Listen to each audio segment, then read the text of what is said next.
आगे बढ़े साक्षी।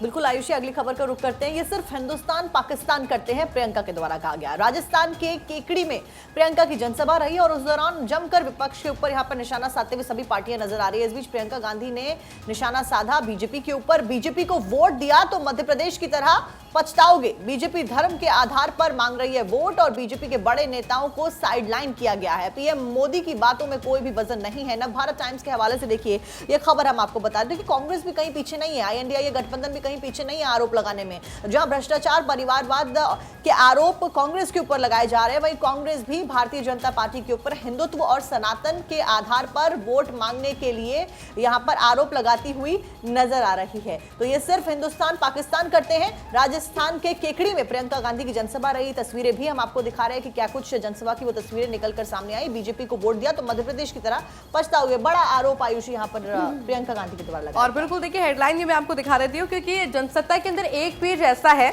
जहां पर सभी की दौरों के बारे में बताया गया है और उनकी टिप्पणी के बारे में बताया गया है। ऐसे में देखिए प्रियंका गांधी के द्वारा कहा गया है कि धर्म के नाम पर वोट मांगने वाले काम के आधार पर वोट नहीं मांग सकते हैं। ये बीजेपी पर निशाना साधते हुए प्रियंका गांधी नजर आए और साथ ही में देखिए उन्होंने ये भी कह दिया है कि एक टिप्पणी की गई थी प्रधानमंत्री नरेंद्र मोदी के द्वारा और उसी को जवाब देते हुए प्रियंका गांधी ने कहा कि देखिए राजस्थान के अंदर कांग्रेस पार्टी पूरी तरह से एकजुट है और बीजेपी बिखरती हुई नजर आ रही है। क्योंकि वो तस्वीर अब आप बार बार देख रहे होंगे, क्योंकि अब मतभेद की और मनभेद की जो खबरें लगातार आ रही थी मुख्यमंत्री अशोक गहलोत और सचिन पायलट के बीच में, अब वो हमेशा से एक ही मंच पर साथ साथ नजर आते हैं और ऐसे में उनके द्वारा कहा गया है कि दोनों साथ साथ में है और इसी बात का जिक्र करते हुए नजर आई है प्रियंका गांधी। अब देखिए खबरों में आगे बढ़ते हैं और बात करते हैं कि 6 महीने से अंबाला लोकसभा सीट पूरी तरह से खाली है। नए सांसद के लिए इंतजार करना होगा। 2024 में अंबाला सीट पर चुनाव होगा। निर्धारित लोकसभा चुनाव के दौरान ही चुनाव करवाया जाएगा, उसका चुनाव होगा और ऐसे में देखना होगा कि कौन सा वो चेहरा होगा। रतनलाल कटारिया के